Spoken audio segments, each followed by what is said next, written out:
ASU will get it back. That's Kylie Brown with it on the puck. Sends it in towards the middle. Has a look at goal, but passes a little bit too wide. Paige Ring with it on the right side. Centering pass, shot again, and it's a goal! ASU strikes first. They're up 1-0 early in this first period. Yeah, nice job of just finding the middle there, and Lula Swanson for just punching it in. Seemed like ASU was getting close to finding a nice shot at the goal, and finally were able to cash in after kind of quiet start to the game. Lula Swanson was in the crease and got her goal. That's her second goal on the season, and it gives the ASU Sun Devils a 1-0 lead on a big power play goal for the Devils. As we'll restart possession, ASU will look to take it, and they're looking to attack. Kylie Brown on the near side, sends it around, trying to send it in. No white shirts are available. Denver tries to get it out, but ASU is right there for it. Denver bounces that one off the boards, and ASU will take possession. Ring sends a shot off. Good arm save by Cunningham. Denver and ASU looking to battle on the boards for possession near their bench. Here's Mara Draper looking to get past the defender, but nothing available there. As Brown will look to get on the edge of the puck there. And ASU will take possession. Streak with it now. Streak gets it back for the Devils. Slap shot. Tried to get a tip, but it just caroms off the boards. Nothing available, though. Big time hit from the Devils as they'll get the possession right back. Just getting tipped around along the boards there. Tried a centering pass. Shot was a little bit just tipped out by the defense. Jarvis gets out to Murphy. Murphy with the shot, and it's in again! Sam Murphy with her 6th goal in the season, and just like that, before you can even blink, it's a 2-0 lead for the Sun Devils. Welcome back to Club Farrington here in downtown Tempe, where we're just past the top of the first. The goose egg for Washington. Now they hit the field, and now the Sun Devils have a chance to bat here with their leadoff hitter in center, Tanya Windle, stepping in from the left side. The person in the circle for Washington is Morgan Reamer. She has a 3.10 ERA on the year, and her first pitch to Windle is a fastball in the outside corner for a strike. Well, the eye-popping stats so far this season by Reamer, leadoff hitters are hitting .545 off of her, so she's struggling to get that first hitter off the inning out. Let's see if she can get off to a better start today. Here, one pitch from Reamer is a floater that just goes a little bit outside for ball one. Megan Bartlett talked about how Tanya Wendell's been kind of working at her craft in center field. She originally played right field last season, and she made the positional switch to center field, and she mentioned how she's worked really, really hard to get to play better at center field. As the second pitch on a 1-1 count is outside on a fastball for 2-1. Tanya Wendell, your prototypical really leadoff hitter, will put the ball in play, can run with some speed. Great fielder out now in center field, as you just mentioned. Morgan Reamer deals a 2-1 pitch. Again on an outside fastball, 3-1.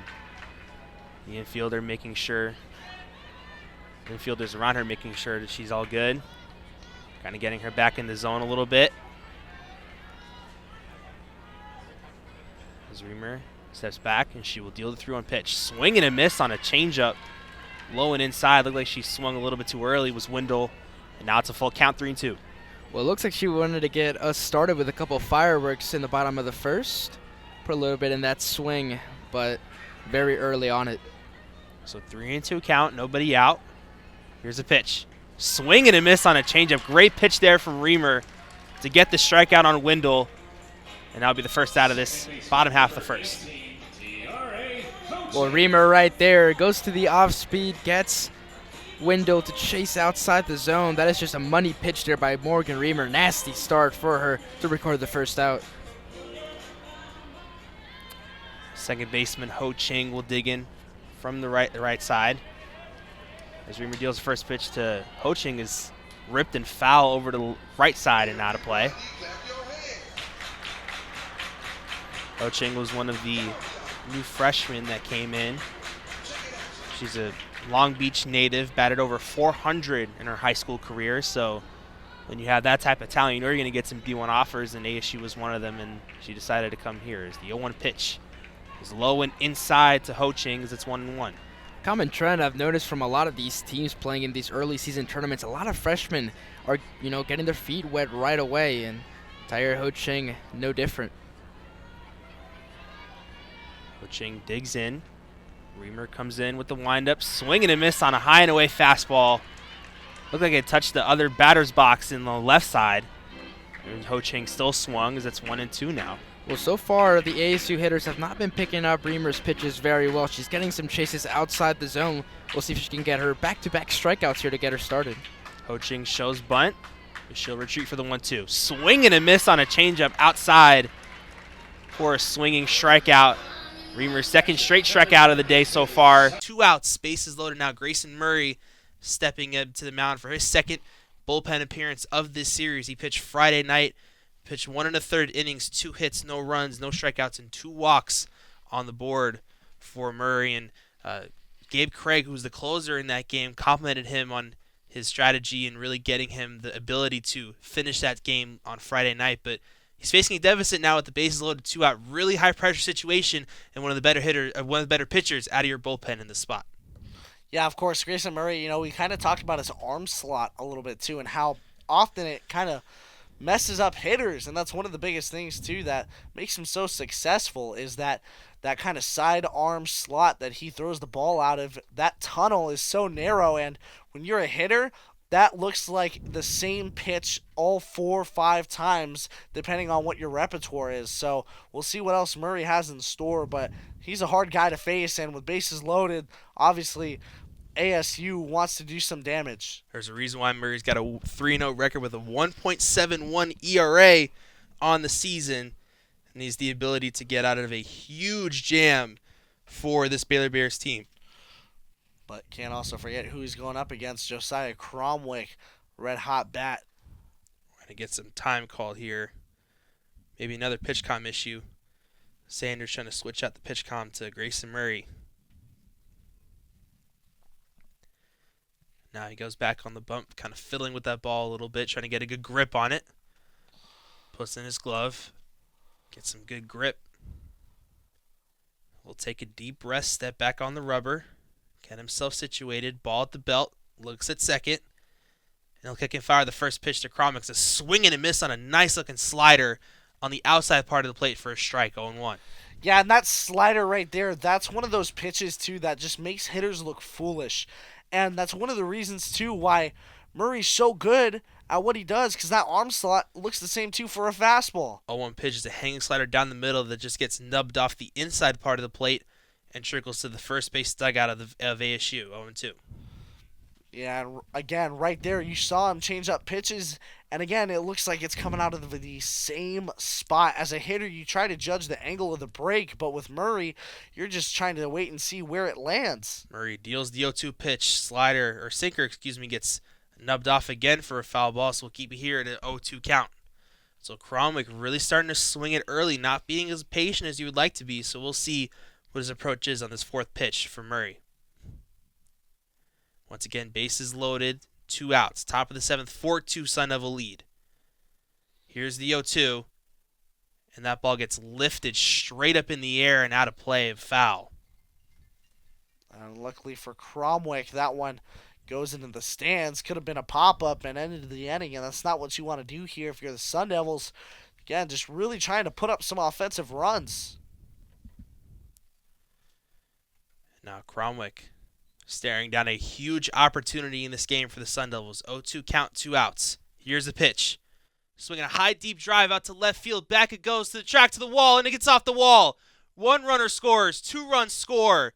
A 3rd runner is coming around. The left fielder, Krasowski, tries to cut it off, and all 3 runners will score. What a massive 3-run RBI double, bases clearing double from Josiah Cromwick. And the Sun Devils blow this game wide open. It's 7-2.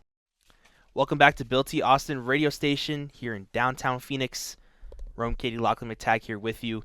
Texas Tech just scored another touchdown to extend their lead to 14 points. 24-10 is your score with 8 minutes and 14 seconds left in the third quarter. And Lachlan, what are your thoughts on that drive, and how can ASU respond with their ensuing drive? It's a great mix. You saw Coy Eakin, a couple good routes, a cutback to get a good chunk of yards. You saw a crossing route underneath to Mason Tharp, the tight end, got a first down. They used both Taj Brooks and Cameron Dickey, and then, of course, Jalen Conyers to make things a little bit wackier on that drive, ran it in himself off a Wildcat. So a little bit of everything for Texas Tech. Arizona State kind of on their heels a little bit on that drive. Couldn't really drum up anything to predict. Reese Burkhart kicked that ball over the back of the end zone for a touchback, and that brings up ASU football on Texas Tech's 25 or ASU's 25-yard line, excuse me. So if you're Sam Levitt, you're just trying to find the right reads here and just trying to find the right areas to improve, you would think, right? Yeah, absolutely. Just trying to make easy throws and get yourself settled in the second half. Sam Levitt throws right over the middle. It's caught by Xavier Guillory as he evades a couple tackles and goes down just before the 40-yard line at the 39.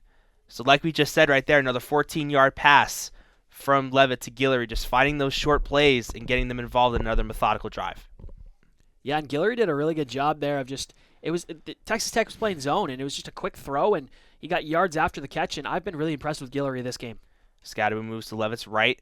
He'll take the handoff, bounce it out to the far side, try to find a hole, but he doesn't get that many yards. Looked like he got stopped by just on the line of scrimmage, but he fought for that extra couple yards, and that gives ASU a 2nd down and 8 on their own 41-yard line. Yeah, good job. I believe that was Jaden Cofield and DeBalen Carroll, a committee effort to take down Scadaboo, as he just couldn't find a hole to cut back on and burst up field. It's been the story so far for the ASU running back. Sam Levitt putting Tyson and Stovall in motion. 6 seconds left on the play clock. Got a snappy here. Scadaboo now in motion to the far side. Levitt steps back, tries to run over the middle and does. Jukes past a couple defenders, and he gets a nice little chunk play there that puts him at a 3rd and short, around the 3rd and 2 at the 47-yard line of ASU.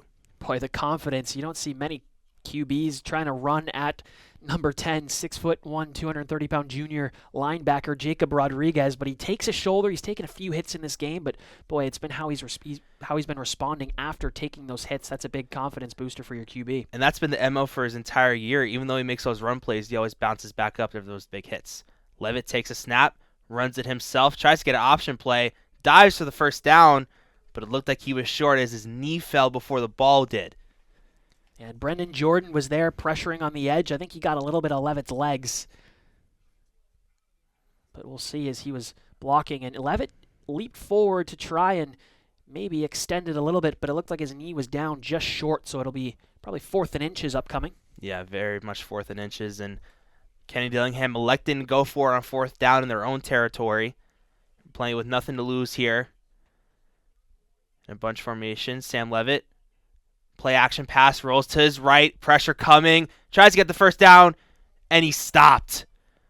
Great defensive effort from Texas Tech to get that stop there, and that's Chapman Lewis, the free safety on that tackle that just barely stops Levitt from getting that first down. What a huge stop on this defense to limit ASU's offense.